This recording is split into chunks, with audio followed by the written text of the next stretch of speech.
Live সাপোর্টে Khaleda Zia. BNP chairperson ও সাবেক প্রধানমন্ত্রী বেগম খালেদা জিয়াকে লাইভ সাপোর্টে নেওয়া হয়েছে। রোববার 1 ডিসেম্বর এই তথ্য জানিয়েছেন চেয়ারপারসনের উপদেষ্টা আহমেদ আজম খান। তিনি বলেন, ম্যাডামকে আইসিইউ থেকে ভেন্টিলেশনে নেওয়া হয়েছে।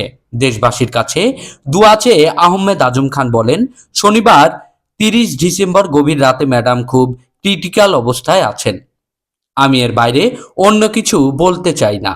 এর আগে বিএনপি চেয়ারপারসন খালেদা জিয়াকে সুস্থ করতে চিকিৎসকরা আপ্রাণ চেষ্টা করে যাচ্ছেন বলে জানান দলের মহাসচিব মির্জা ফখরুল ইসলাম আলমগীর। সোমবার সকালে রাজধানীর গুলশানে দলের চেয়ারপারসনের রাজনৈতিক কার্যালয়ে সাংবাদিকদের সঙ্গে আলাপকালে তিনি এই তথ্য জানান। এ সময় দেশের আপামর জনতা খালেদা জিয়ার জন্য দোয়া ও প্রার্থনা করছে উল্লেখ করে সাবেক এই প্রধানমন্ত্রীর দ্রুত আরোগ্য কামনা করেছেন বিএনপি মহাসচিব।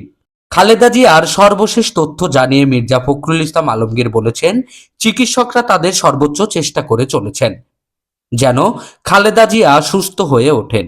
দেশ বিদেশি চিকিৎসকরা মিলে যৌথভাবে কাজ করে যাচ্ছেন।